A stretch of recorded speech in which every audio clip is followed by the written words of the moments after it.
This is All India Radio Kohima. We now bring you a feature on World Wildlife Day 2023.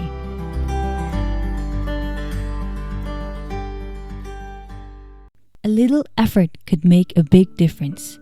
Peace and harmony is best restored when one cares for each other. A world adorned with bountiful living creatures, starting from the tiny ants to the magnificent whales in the deep ocean water. Wildlife abounds in nature. It has gifted us with all this beautiful land, water and air, and the multiple resources to live and coexist along with other various life forms. We rely on wildlife and biodiversity-based resources for our livelihood. Wildlife has been the source of our food, medicine, materials, and has made many other vital contributions to mankind. Unfortunately, human beings endowed with intelligence is solely responsible for all the repercussions. The greed and unlimited wants of human beings inter alia form the major cause of extinction of various forms of wildlife on Earth. This has created an imbalance in our ecosystem, even accelerating the global biodiversity crisis, with millions of plant and animal species coming to the verge of extinction and threatening the survival of many others.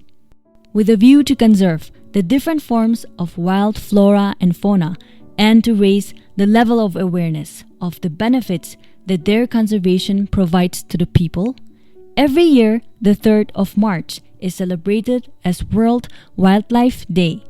In the year 2013, the United Nations General Assembly chose 3rd March as World Wildlife Day in recognition of the signing of the Convention on International Trade in Endangered Species of Wild Fauna and Flora, popularly known as CITES, an international environment treaty signed on the day in 1973, and since then, the Wildlife Day celebration gained its global reach.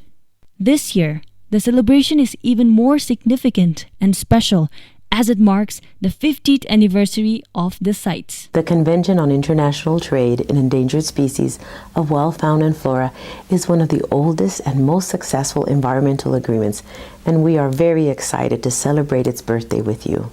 This is particularly true as the theme for this year's World Wildlife Day is Partnerships for Wildlife Conservation.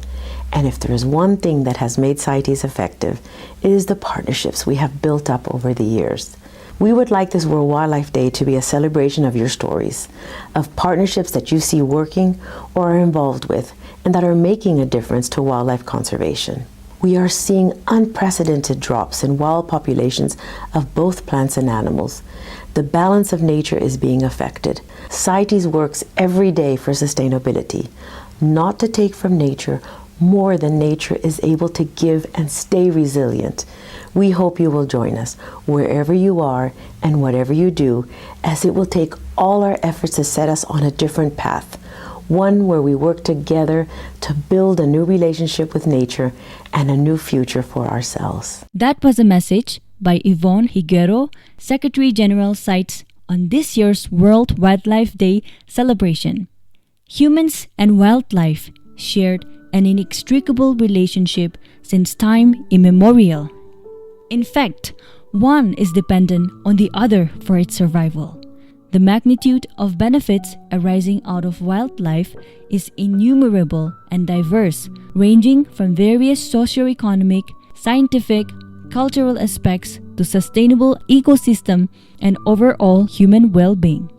It is said that 1 in 5 people around the globe rely on wild species for food and income. So taking care of the wild flora and fauna forms one of the major concerns of the present generation. On the occasion of World Wildlife Day 2023, Dharman Prakash, Principal Chief Conservator of Forests and Head of Forest Force Nagaland, said, This year's theme is Partnership for Wildlife Conservation. The government alone cannot do the all necessary action. There is a need to have partnership with the NGOs, with the people, with the civil society organization.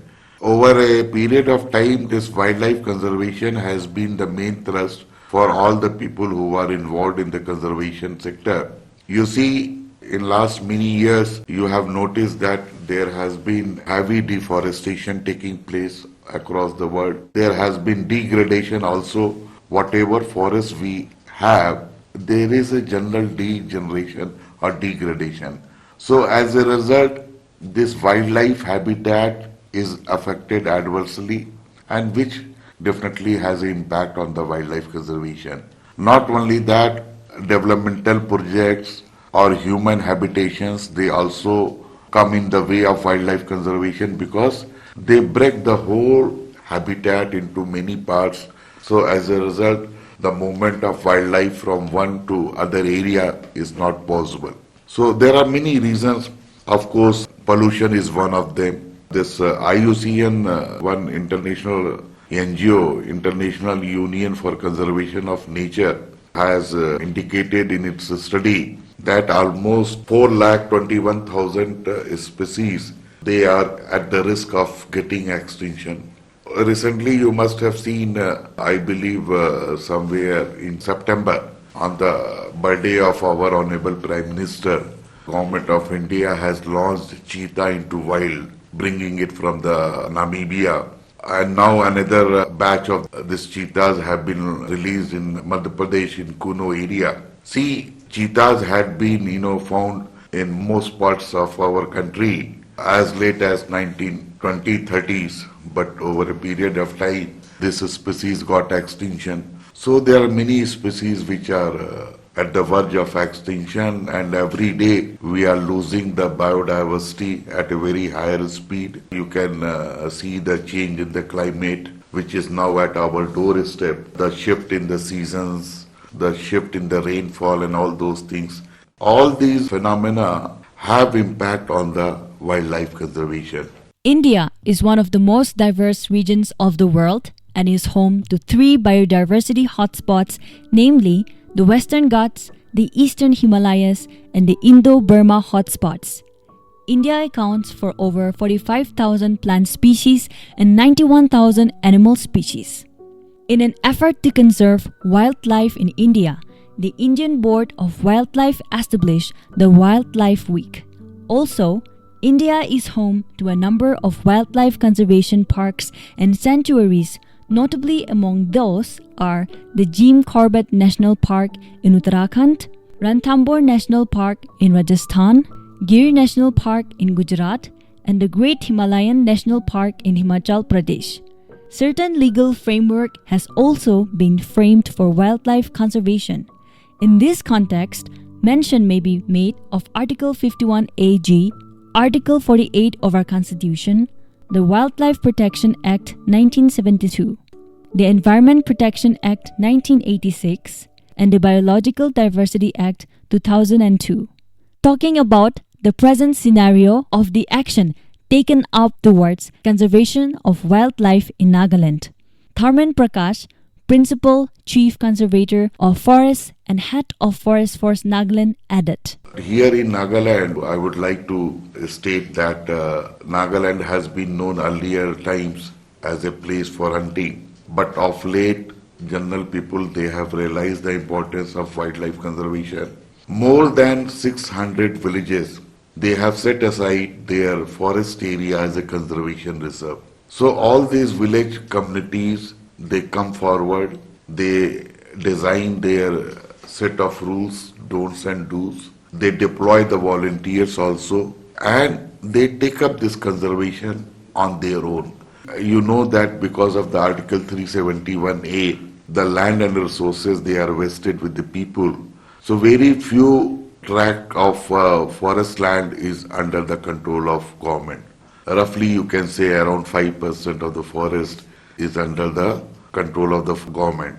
95% of the forest, they are either in the control of private or the community ownership. So thereby the role of communities become more pronounced in Nagaland because they are the real owner of the forest. And I am happy to say that because of aggressive participation, awareness program by different agencies including the government, there is a realization that we need to live in harmony with the wildlife, and good initiatives and results they are coming forward all across the state. So this is a positive note, and on this day of this wildlife, I wish all the best to the people who are, partnering with the government and partnering with the other agencies who are doing the conservation work. This day also reminds us the urgent need to step up the fight against wildlife crime and human-induced reduction of species, which have a wide-ranging socio-economic and environmental impacts.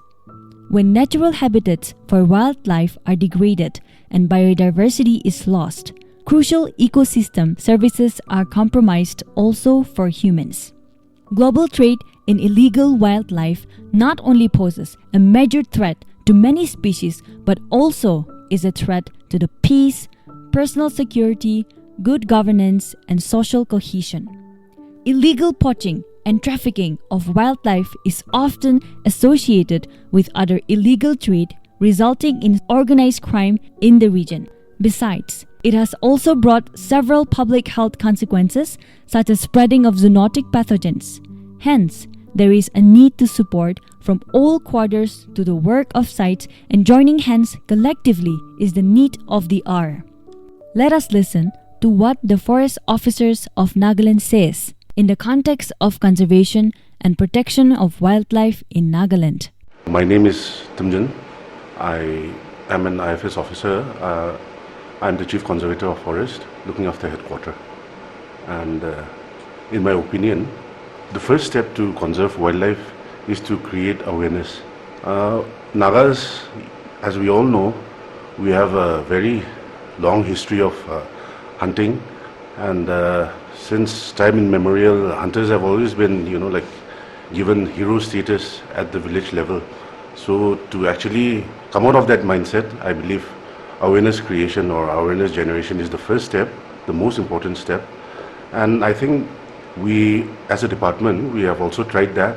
As you are aware of the Amur falcon conservation effort, which took place a few years ago here in the state. Initially, Amur falcons were hunted wantonly, and it created a lot of negative media coverage for the state also. But through the effort of not just the department, but through the effort of the different civil societies, including the church, the following year was a very positive change vis-a-vis the Amur falcon conservation, and the state has also received many awards based on that conservation effort. I believe with awareness, half the battle for conserving different species in the state is won. And Nagas, we don't need to explain too much to the Nagas, so we are all educated. So if we are able to, explain the importance of wildlife, even to people at the village level, I believe Nagas, because we also have this history of working collectively, I think at the village level that, the collective working is very much present. So with awareness creation alone, a lot of conservation effort can be taken up. After that comes the different, government interventions. For example, in Nagaland, we have conservation reserves. All Naga villages always had this reserves, which were conserved not just for conserving wildlife as such, but maybe for the raw materials like timber or as a water source. Those areas were conserved. Now the department has tried to dovetail it with the conservation effort, and fortunately there is a scheme under the Government of India called Community Reserves, which comes under the Integrated Development of Wildlife Habitat. So the Government of India has been kind enough to give that scheme to Nagaland. So many of our conservation areas at the village level are now converted into community reserves. But first and foremost, like I had stated earlier, awareness creation is the first step. I am M. Senthil Kumar, Indian Forest Service Officer, holding the post of Chief Conservator of Forest in the office of PCCF. For protection and conservation of wildlife, Forest Department has been taking a lot of steps. First thing is declaration of conservation areas in every district, so that these areas hunting will be prohibited, village council will be involved, and people will be made aware of the importance of wildlife so that they don't go for hunting. Formation of village conservation areas, that is one thing. And here in Nagaland, the main thing that has to be done is awareness among the public, because it is all either privately or community owned forest here. Government does not have forest on its own, so that protection can be done. Forest is with the villagers. They have to be made aware that why wildlife is so important. I mean, it is part of our life. It is part of this planet Earth. All the life forms should exist. So first one is awareness. So we sensitize the people about the importance of wildlife. And second thing is implementation of Wildlife Protection Act. We do patrolling, our staff go on patrolling, they conduct search and raids in local markets. We frequently raid into these markets so that no killing of birds or mammals are involved. So that's how we protect and conserve forest and wildlife. My name is Lansatong Lota and I am a forest ranger with the Nagaland Forest Department. Nagaland is ideally situated in a part of the world where two global biodiversity hotspots meet. That is the Indo-Burma biodiversity hotspot and the Eastern Himalaya biodiversity hotspot. These areas are designated not only for the rich biodiversity, but also because of the rising threats and rapid declines in the population of species found in these areas. It is also a concern that we are losing our biodiversity quickly in the face of many factors, mainly with respect to overexploitation and habitat destruction. Today being the World Wildlife Day, I will only highlight the Wildlife Protection Act of 1972. This is a very powerful act and is applicable to our state as well. Unfortunately, many of our people are still either unaware or remain oblivious to this act. And as per this act, even disturbing a bird's nest is considered as hunting, and anyone found committing hunting can attract severe penalties, some even up to 7 years of imprisonment along with fine. However, what I would like to focus on today is the community-based conservation model. There are already some very good success stories in our state, which are now excellent examples in the country of how communities can come together and help protect and safeguard wildlife with a long-term vision. Konama, Sendenu, Fakim, the Tidzu Valley Biodiversity Conservation and Livelihood Network, etc., to name a few. This happens when people themselves understand the need to preserve their biodiversity without being forced upon. We Nagas often find ourselves talking about hunting being part of our culture and tradition. I would like to disagree to this. What is part of our culture is our rich biodiversity. Our traditional attires, morals, folklores and dances are all about how our lives are closely interwoven with those of birds, animals and forests. Talk about the great hornbills, a bird of such immense significance to the Naga tribes, so much so that many confuse it to be the state bird, which is the bleat strakapan. Sadly, hornbills, which are so important in our culture and identity, have been pushed to local extinction in almost every part of our state. Who planted all the trees we see in our forests? 90% of these seeds are dispersed by birds and animals, and hornbills are called as farmers of the forest because of their exceptional role in dispersing seeds that eventually grow into mighty trees. In the face of our rapidly vanishing biodiversity, I fear a part of our own identity is also disappearing. Let us all realize this and safeguard not only our wildlife, but also safeguard our identity as Naga tribes, known for our rich biodiversity and a closeness with nature, in addition to the ecologically irreplaceable roles that wildlife play. It is high time that we come forward and start taking up practical actions, beginning from the individual level. Keeping silence and watching alone is tantamount to encouraging wildlife destruction. The educated people, and especially the youths, the future of our country, has even more responsibility and should play a major role in wildlife conservation. Every effort by each one of us counts and will go a long way towards the conservation of wildlife. Sustaining existing partnerships and building new ones is crucial for the future of life, including we human beings. We need to change our relationship with nature. We need to work together. Together, we can bring a change.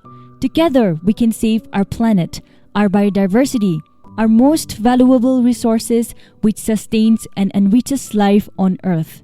Let us speak volumes and show to our future generation that we have done our bit and have listened to the disdain call of the wild. You have just listened to a feature on the World Wildlife Day 2023. This feature was presented by Vedulu Medeo and produced by Laishram Samarjit.